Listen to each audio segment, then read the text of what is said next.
로마서 10장 15절의 말씀을 제가 봉독하겠습니다. 보내심을 받지 아니하였으면 어찌 전파하리요? 기록된 바 아름답도다 좋은 소식을 전하는 자들의 발이여 함과 같으니라. 윤인영 담임 목사님 나오셔서 능곡 행전, 능곡의 행복을 전하다라는 제목으로 하나님 말씀 선포하시겠습니다. 할렐루야. 옆에 있는 분과 인사 나누시겠습니다. 사랑합니다. 축복합니다. 잘 오셨습니다. 고맙습니다. 오늘 우리는 2025년 행복 나눔 축제를 시작하고자 합니다. 오늘부터 11월 2일까지 한 달간 하나님이 허락하여 주신 복음 증거의 증인의 사명을 감당하는 일을 최우선으로 여기고 함께 이 일을 기도하고자 합니다. 하나님 안에서 행복한다라고 하는 것은 참으로 우리에게 주어주신 하나님의 큰 은혜인데요, 바라고 나기는 이 자리에 계신 우리 모든 믿음의 가족들이 하나님 안에서 하나님 덕분에 행복하시기를 먼저 기도드립니다. 생각해보면 지난 132년의 역사와 전통 가운데 우리 믿음의 선조분들이 언더우드 선교사님과 함께 교회 공동체를 이루고 하나님이 주신 복음의 말씀을 통하여서 변화되어지고 새로운 삶을 통하여 기쁨을, 이전에는 누릴 수 없었던 기쁨을 누리시면서 자신이 가지고 있었던 행복을 지역사회 이웃들과 가족들에게 나눔을 통하여 이 동네를, 이 마을을 예전에는 능곡이라 부르기도 하고 삼회라고도 부르고 하였는데요, 이 지역 자체가 행복한 마을 공동체가 될 수 있었던 것을 볼 수 있는데요, 바라고 나기는 이전에 그렇게 행하였던 것처럼 오늘 지금 여기에서 저와 여러분을 통하여서 하나님의 행복이 우리 지역에 함께 넘쳐나기를 또한 기도드립니다. 이를 위하여서 준비한 2025년 행복 나눔 축제의 주제는 능곡 행전, 능곡의 행복을 전하다입니다. 제일 처음에 능곡 행전이라고 해서 무엇인가 그랬더니요, 능곡의 행복을 전하다라고 하는 의미를 담고 있는 것이었습니다. 사도행전이라고 하는 것이 사도들의 행적을 기록한 부분이다라고 한다면 아마도 이 이후에 능곡의 행복을 전한 우리의 이야기를 능곡행전이라고 할 수 있을 텐데요, 말 그대로 우리의 삶의 행복 전함의 이야기들을 모으는 시간일 뿐만이 아니라 능곡행전, 말 그대로 능곡의 행복을 전하는 귀한 한 달이 되기를 소망합니다. 자, 그렇다고 한다면 능곡의 행복을 전해야 되는데요, 행복이라고 하는 것이 무엇인가, 우리가 전해야 되는 행복은 어떤 것인가 라고 하는 것을 우리가 좀 살펴보아야 될 것 같습니다. 여러분은 행복한 소식, 복된 소식이 무엇이라 생각하시는지요? 여러분은 언제 행복하십니까? 우리는 때로 이 행복이라고 하는 기준을 잘못 착각하는 때가 있는 것을 봅니다. 의식주가 보장되어지고 어려움이 없고 평안하면 행복하다라고 생각하는데요, 맞지요? 그때 우리는 행복하다라는 생각을 하는데요, 이상한 것은 그렇게 모든 것을 붙잡고 있고 호주머니에도 두둑히 두고 있고 어려운 일이 우리에게 없다라고 생각되어지는 그 시간에도 그저 행복하다라고 생각이 드는 것이 아니라 불행하다라고 하는 생각이 우리 가운데 있다는 것입니다. 두려움도 걱정도 염려도 우리에게서 자유롭지 않고, 그래서 늘 이 행복하다라고 하는 것은 잠시일 뿐 우리는 늘 무엇인가에 쫓기고 또 우리에는 무엇인가에 마음 상처받으면서 불행한 인생이다라고 생각되어질 때가 더 많다는 것이죠. 그렇게 깨닫습니다. 행복이라고 하는 것은요, 복된 삶이다라고 하는 것은 우리가 앞서서 소개해드렸던 것처럼 무엇인가를 완전하게 붙잡고 있거나 넉넉히 가지고 있거나 아니면 아무 일도 일어나지 않아서 평안한 상태가 행복한 상태가 아니다라고 하는 것을 깨닫는다는 것이죠. 그렇다고 한다면 행복은 어떻게 시작되고 어떻게 유지되고 어떻게 완성될 수 있을까요? 행복이라고 하는 것은요, 정답부터 말씀을 드리면 결국은 하나님 안에 거할 때 우리의 삶이 행복할 수 있는 것을 깨닫습니다. 다시 한번 말씀드립니다. 행복의 조건은 어디에 있냐면요, 우리가 하나님 안에, 하나님이 우리 안에 거하실 때, 우리가 늘 우리와 맞잡은 하나님의 손을 확인할 때, 그때가 행복하다는 것입니다. 우리의 형편과 상황과 조건, 그것과 상관없다는 것이지요. 우리의 탐욕과 욕심이 이루어진 것, 그것과 상관없다는 것입니다.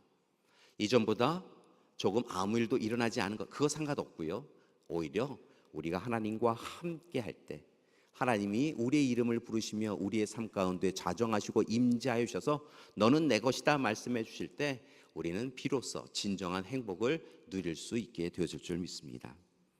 여러분, 바로 그런 행복을 누리시는 여러분이 되시기를 간절히 기도드립니다. 실제로 성경의 말씀을 보니까요, 구약의 말씀과 신약의 말씀에 복 있는 자, 뭐 이렇게 이야기하면서 복이라고 하는 단어가 몇 단어로 사용된 것을 볼 수 있는데요. 예를 들면 구약에서는 바라크, 아슈레라고 하는 단어가 복이라고 하는 의미로 사용되어졌고, 신약에서는 율로기아와 마카라이오스라고 하는 단어가 사용된 것을 볼 수 있습니다. 그런데 이 단어들의 공통된 부분이 있더라는 것이죠. 그 부분의 공통된 것은 무엇이냐면 이 복, 행복이라고 하는 이 의미가 실은 우리 스스로 우리 홀로 행복하다라고 하는 의미가 아니라 오히려 창조자여 구원자여 보혜사이신 하나님이 우리와 함께 하심을 통하여 진정한 복이 있을 때 그 복을 이야기하고 있다는 것입니다. 하나님과 동행하며 말씀대로 사는 사람, 그런 사람이 복이 있다는 것이지요. 복 있는 자는 말씀과 율법을 지키는 자이다라고 하는 시편 1편의 말씀처럼 성경의 곳곳에 보면 실은 그에게 물질이 많아서 권세가 있어서 그리고 그의 지위가 높아서 그가 복 있는 사람이다라고 이야기하지 아니하고 오히려 하나님과 함께함을 통하여 하나님이 그의 삶에 함께 동행하심을 통하여 그가 복 있는 사람이었다라고 이야기하고 있다는 것입니다. 그렇다고 한다면 여러분, 오늘 이 시간 이 자리에서 하나님 옆에 예배드리는 예배자로 서신 여러분이야말로 행복하신 줄 믿습니다. 제가요? 라고 생각하실는지 모르는데요, 하나님 우리 가운데 함께 하심을 통하여 우리는 행복한 사람들인 줄 믿습니다. 우리 옆에 있는 분에게 확인시켜 주셨으면 좋겠어요. 당신은 행복한 사람입니다. 진짜 행복한 사람입니다. 고맙습니다. 우리 모두는 행복한 사람입니다. 그러니까요, 얼굴 찡그릴 일이 있어도요, 나는 행복한 사람이야. 하나님이 나와 함께하고 계셔. 형편과 상황과 조건이 중요한 것이 아니라 하나님이 나의 하나님이시면 나는 행복한 사람이야 라고 고백하실 수 있는 여러분이 되시기를 기도드립니다. 자, 그런데 문제는요, 이렇게 행복하면 우리만 행복하면 될까요? 여러분, 행복이라고 하는 것은요, 더해지면 더해질수록 더 큰 행복이 될 수 있는 것을 봅니다. 행복이라고 하는 것은 나눌수록 더 큰 행복이 될 수 있다는 것이지요. 그러니까 여러분, 우리가 함께 우리만 행복한 것으로 만족하지 마시고 우리 곁에 있는 가족과 또 이웃, 직장 동료와도 행복을 나눌 수 있기를 소망합니다. 그렇다고 한다면 행복을 어떻게 나눌 수 있을까요? 이미 정답을 알려드렸는데요, 그분에게도 복음의 소식, 복된 소식, 그분을 하나님께서 사랑하신다라고 하는 이야기를 전해주시면 자연스럽게 그분도 행복한 인생이 되어질 줄 믿습니다. 특별히 지금 이 시기 여러 가지 이유로 절망하고 낙심할 이유가 참 많은 시대인데요, 이 시대에 걱정과 근심과 염려로 살아가는 분들, 그래서 예전에 우리처럼 내 인생은 왜 이럴까 운명론을 이야기하며 불행한 삶이다라고 이야기하시는 분들에게 아니라고, 당신은 이미 행복한 사람이라고, 하나님께서 당신을 사랑하신다고, 그러니 행복하다라고 전할 수 있는 우리가 되길 소망합니다. 여러분, 그때 시편 23편의 시인의 고백대로요, 우리가 함께 하나님 안에서 하나님을 영접하고 하나님의 손을 붙잡고 살아갈 때 우리를 날마다 푸른 초장 쉴만한 물가로 이끌어 주시며 선하고 복된 길로 우리의 인생을 이끌어 주실 줄 믿습니다.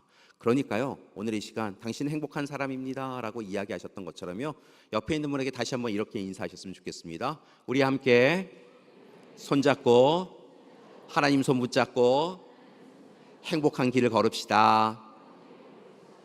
이렇게 이야기하신 것처럼요, 우리 믿음의 가족들의 손을 붙잡고 함께 걸어갑시다 라고 이야기하신 것처럼요, 아직 하나님을 알지 못하는 분에게도요, 좀 낯설고 힘이 들겠지만, 그분도 낯설고 힘이 들어서 지금 뭐 하는 거야? 라고 생각하실 수도 있겠지만, 손을 내미셔서 하나님의 복음의 말씀을 전하시고 하나님께서 당신을 사랑하신다고, 당신의 어려운 형편과 상황을 내가 아니 내가 하나님 앞에 아뢰어서 하나님의 은혜를 간구하겠다라고 말씀하시며 귀한 분들 손 맞잡고 함께 행복한 길로 걸어가는 우리가 되길 소망합니다.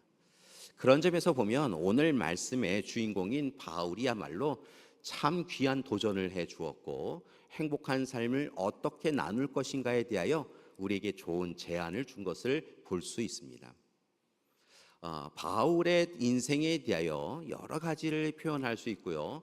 바울은 어떤 사람인가라고 하는 것에 대해 규정할 수 있겠지만 오늘 말씀에 의지하여 이야기한다고 한다면 그는 행복한 전도사, 행복한 전도자였다라고 할 수 있을 것 같습니다. 그러니까 전도, 복음을 전하는 일을 감당하였기에 그도 행복하였고 그 때문에 그 곁에 있던 이들이 행복한 삶이었다는 것이지요. 그런데 여러분, 바울은 정말 행복하였을까요? 바울의 인생을 나누어서 생각해 보면 예수님을 만나기 전과 예수님을 만난 이후의 인생이 조금은 다른 것을 볼 수 있습니다. 다메섹 도상에서 예수님을 만나고 그의 인생이 완전히 변화했다는 것이죠. 그런데 찬찬히 살펴보면 다메섹 도상 이전에 그의 삶을 들여다보면 세상 사람들이 부러워하는, 세상 사람들의 기준으로 보면 행복한 인생이 그의 인생이었던 것을 봅니다. 그는 좋은 가문에서 태어났습니다.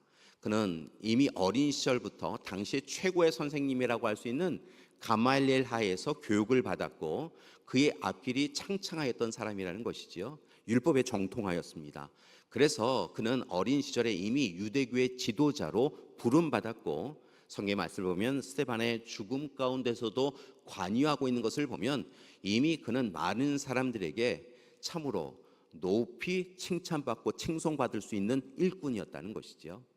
게다가 그는 로마 시민권을 가지고 있는 사람이었습니다. 당시 로마 시민권을 가지고 있다라고 하는 것은 최고의 힘을 가지고 있다라고 여겨질 수 있는 그런 부분이었는데요. 그는 로마 시민권도 가지고 있는 사람이었습니다. 그러니까 세상 모든 사람들이 참 바울이 부럽다라고 생각될 수 있는 그런 사람이었다는 것이죠. 그의 인생에 뭐가 부러울 것이 있어? 그는 행복한 인생이야 라고 생각되는 그런 사람이었다는 것입니다. 그런데 행간에 보니까요, 바울은 세상 사람들의 관점과 기준과는 달리 그렇게 행복하지는 않은 것 같습니다. 그의 삶 가운데 예수님의 이야기를 듣고 예수님을 전하는 사람들의 삶의 모습을 보고 의문이 들기 시작하였다는 것이죠. 도대체 예수라고 하는 사람은 누구인가? 라고 하는 의문이 드는 순간 그가 가지고 있던, 그가 누리고 있었던 모든 것들이 별로 의미가 없다 생각되어지고 한편으로는 예수님은 누구이실까라고 하는 의문을 갖습니다. 그렇다고 해서 그것을 드러내고 이야기할 수 없으니까요. 그는 늘 의심과 의문 가운데 고민하며 살아가고 있었는데요. 다메섹 도상에서 다메섹에 있는 그리스도인들을 잡으러 가던 그 길에서 주님께서 그를 딱 만나 주시지요. 그리고 그에게 너희가 핍박하는 그 바로 예수다라고 이야기해 주시면서 그의 인생을 바꾸어 주십니다. 그리고 그의 인생이 완전히 변합니다.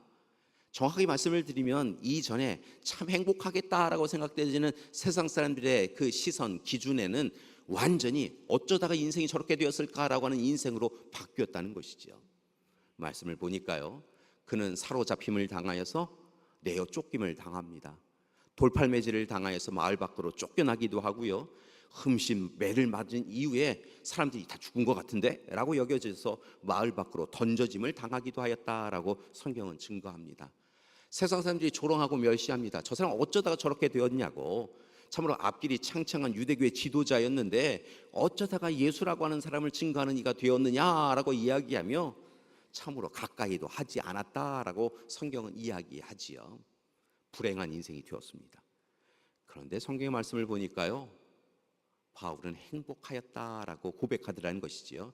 성경 곳곳에서 그의 인생 스스로 자기 자신의 인생에 대하여 자신의 인생은 이전의 것들은 배설물과 같이 아무것도 아닌 것이고 오히려 지금 고난과 고통의 자리에 있고 매질을 당하고 옥에 갇히는 지금 이 시간이 나는 참으로 복된 삶이다라고 그렇게 이야기하고 있다는 것이지요.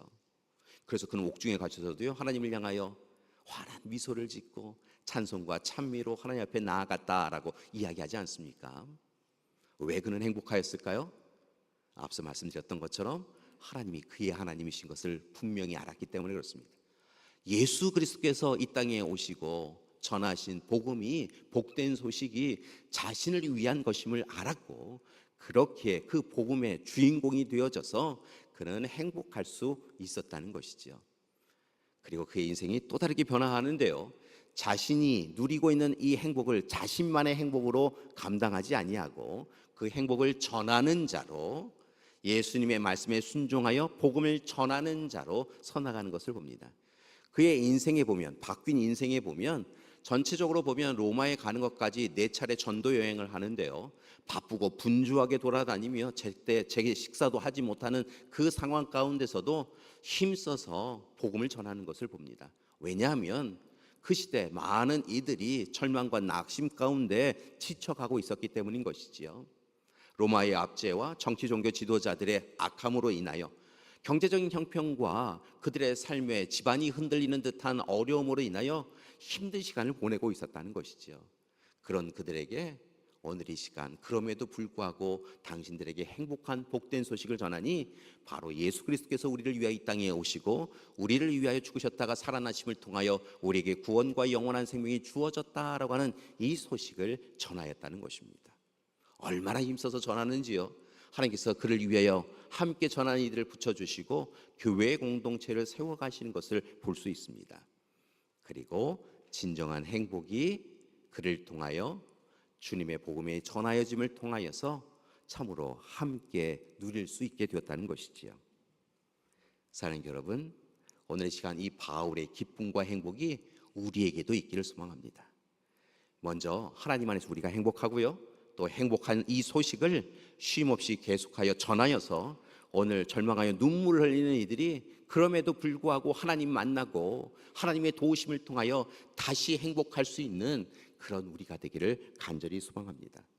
오늘 말씀에서 그 발걸음이 얼마나 귀하고 아름다운지에 대하여 이야기하고 있는데요.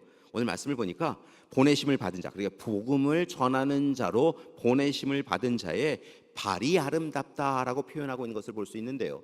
이 말이야말로 아름답고 좋은 소식을 전하는 복음의 증거자들이야말로 복된 인생이다, 참으로 행복한 일을 감당하는 것이다 라고 말하고 있는 것을 깨닫습니다.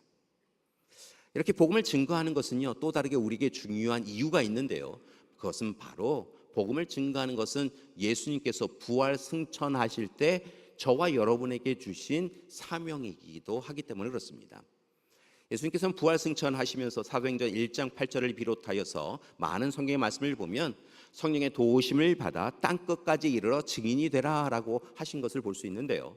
이렇게 땅끝까지 복음의 말씀을 전하는 것은 우리의 행복을 전하는 것일 뿐만이 아니라 또한 아직도 주님을 알지 못하여서 어둠 속에 거하는 이들에게 빛된 삶을 전하는 것으로서 이것이야말로 주님이 우리에게 주신 사명인 것을 기억하셔야 될 줄 믿습니다.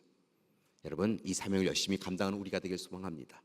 우리에게 행복한 삶을 허락해 주신 그 주님을 세상 사람들에게 전하여서 함께 행복한 이 일을 절대로 멈추지 아니하고 순례자의 인생을 마치고 주님 앞에 서는 그날까지 힘써 감당하는 우리가 되길 소망합니다. 여러분, 부끄러워하실 일이 없으세요? 담대하게 하시면 돼요. 왜냐하면 오늘 이 시간 우리가 전하는 이 소식이야말로 큰 세상이 줄 수 없는 복음이기 때문인 것이지요. 이제 오늘부터 11월 2일까지 이 4주간 우리는 더욱 힘써서 복음 증거, 전도하는 일에 집중하여 귀한 사역을 감당하고자 합니다. 복음의 증거자로 살아가기 위하여 바울의 권고를 받아들이고 이제 4가지를 여러분에게 부탁드리고자 합니다. 여러분, 이 4가지를 기억하시고 이렇게 하셔서 생명을 살리고 행복을 전하시는 우리가 되셨으면 좋겠습니다. 첫 번째, 여러분에게 부탁드리는 것은요, 하나님의 은혜를 기억하고 감사해야 합니다. 여러분, 함께 읽어볼까요? 첫째, 하나님의 은혜를 기억하고 감사해야 합니다. 아멘. 증인이 전해야 될 것이 무엇인가라는 고민이 들어요. 그런데 복음을 전해야 된다라고 하는 것을 알긴 아는데 이 복음을 어떻게 전해야 되는가라고 하는 것에 대하여 사실은 익숙하지 않아요. 그래서 우리가 제일 처음 전해야 될 것은 우리가 만난 하나님의 은혜를 전하면 됩니다. 우리가 만난 주님의 그 사랑을 전하면 된다는 것이지요. 생각해 보면 우리의 지난 인생이 전적인 하나님의 은혜인 것을 깨닫습니다. 이 자리에 계신 분 가운데는 모태신앙이신 분도 계시고 또 결단하여 신앙생활을 시작하신 분들도 계시는데요. 돌아보면 우리의 전체 인생이 지금 이렇게 우리가 살아갈 수 있는 것은 하나님의 은혜인 것을 봅니다.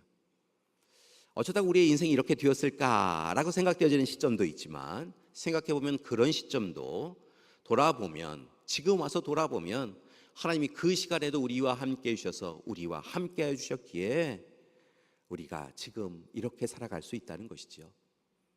지난 시간 우리는 좋은 시절도 있었고 어려운 시절도 있었습니다. 우리의 인생 가운데 이게 마지막이 아닌가라고 생각될 정도로 끔찍한 일도 경험하기도 하였고, 무너져 내려서 아무도 눈여겨보지 않는 그곳에서 홀로 눈물을 흘렸던 그 시간도 있었다는 것이죠. 그런데 생각해 보면 그 모든 시간들 가운데 하나님은 우리를 떠나지 아니하시고 함께 해주셨고, 우리의 몸을 치유해 주시기도 하시고, 우리의 형편과 상황을 바꿔주시기도 하시고, 경제적인 형편을 회복시켜 주시기도 하셨습니다.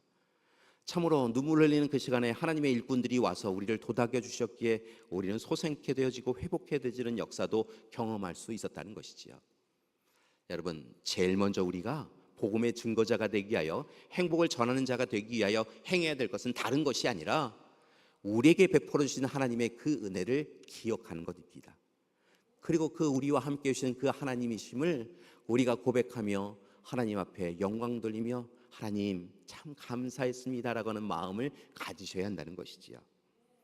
자, 두 번째 우리가 해야 될 일이 있는데요. 그것은 바로 태신자, 새로운 생명을 품으셔야 한다는 것입니다.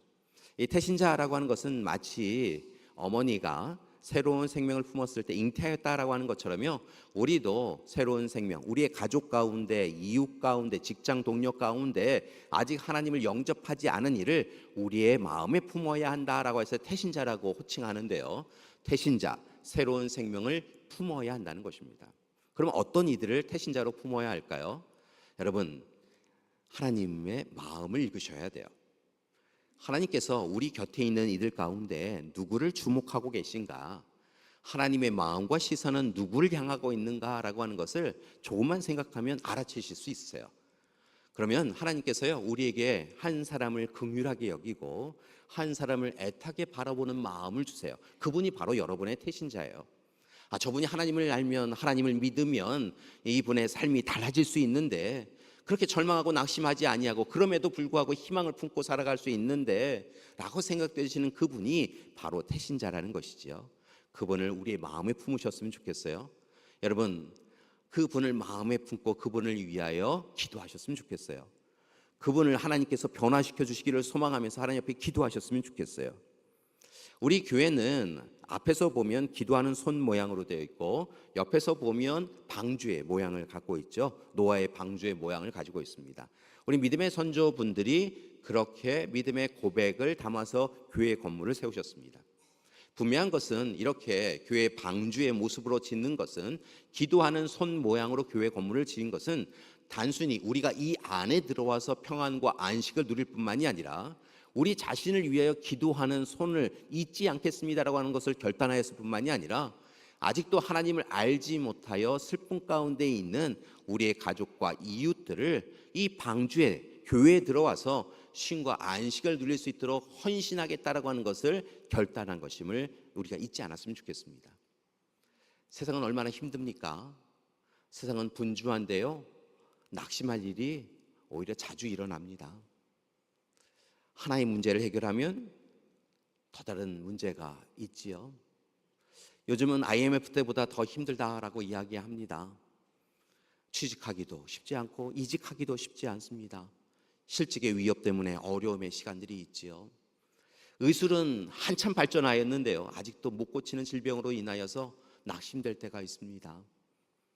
여러분, 그런 분들에게 하나님 앞에 서시라고, 하나님 안에 거하시라고, 창조자의 구원자의 보혜사이신 하나님께서 당신을 주목하고 있고 나를 통하여 당신과 함께 하나님 앞에 서기를 원하신다라고 이야기하며, 그분이 이곳에 오셔서 여러분 덕분에, 하나님 덕분에 진정한 쉼과 안식을 누릴 수 있도록 귀한 생명을 바라보시고 그 귀한 분을 마음에 품는 여러분이 되셨으면 좋겠습니다. 자, 여러분에게 주신 은혜를 기억하시고 하나님의 시선이 머무는 한 분을 주목하셨다고 한다면, 이제 세 번째, 그분에게 다가가야 되는데요, 다가가면요, 참 이게 익숙하지 않은 부분이기에 대부분의 많은 분들은 내가 도대체 무엇을 이야기할 수 있을까라고 하는 고민이 드실 것입니다. 때로는 전도지를 준비하여서 전하는 것도요, 참 쉬운 일이 아닙니다. 내밀었는데 거절당하면요, 부끄러워 갖고요, 이 일이 참 쉽지 않습니다. 그런데 여러분, 그때 우리가 해야 될 일이 있다는 것을 기억하셨으면 좋겠어요. 그것은 바로 성령의 도우심을 구하는 기도를 하셔야 한다는 것입니다. 우리의 어리석음과 둔함과 게으름과 무딘 입술로는요, 한 사람을 하나님 앞으로 인도하는 것이 절대 쉽지 않다는 것이지요. 여러분, 성령께서 도우셔야 합니다. 성경 말씀을 보면 모세도 그렇고 베드로도 그렇고 스스로 자기 자신의 입술이 무디다, 설득할 수 없다 라고 이야기하는 것을 볼 수 있는데요, 하나님께서 그와 함께 동행하여 주심을 통하여 그의 입술을 주장하여 주심을 통하여 그가 전하는 말씀을 통하여서 이스라엘 백성들이 출애굽할 수 있었고요, 그의 입술을 통하여 전하는 말씀을 통하여 하루에도 3,000명이 하나님 앞에 나와 세례를 받고 교인이 되는 것을 볼 수 있잖아요. 그러니까 여러분, 귀한 이를 만나게 되어질 때는요, 먼저 하나님 앞에 성령의 도우심을 청하는 기도를 하십시오. 그러면 성령께서 염려마라고 이야기하시며 우리의 무딘 입술로 전하는 이야기를요, 듣는 귀를 축복하여 주셔서요, 하나님께서 잘 들을 수 있도록 도와주시고요, 전하는 이나 듣는 이나 함께 하나님 앞에 서 나갈 수 있도록 돌보아 주실 줄 믿습니다. 성령의 도우심을 청하는 여러분이 되셨으면 좋겠습니다. 자, 마지막으로 네 번째, 그렇게 성령의 도우심을 청하면요, 이제 네 번째로 분명히 기억하실 것이 있는데요, 그것은 바로 이제 더욱 힘써서 복음을 전해야 한다는 것입니다.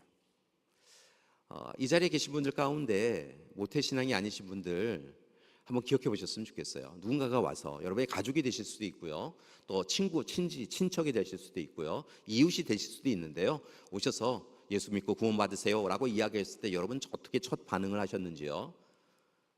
생각해 보면 예 그러죠 라고 가신 분들은 많지 않으시리라 생각이 들어요. 오히려 예 알겠습니다, 당신이나 잘 믿으세요 라고 하신 분도 계시고요, 제가 시간이 바빠서요 라고 하신 분도 계실 테고요, 뭐 여러 부분으로 거절하고 거부하셨으리라 생각이 듭니다. 그런데 놀라운 것은 여러분이 바로 이 자리에 계시다는 거예요. 10번 20번 거절하신 분도 계시리라 생각이 드는데요, 놀라운 것은 여러분이 지금 이 자리에 있으시다는 거예요.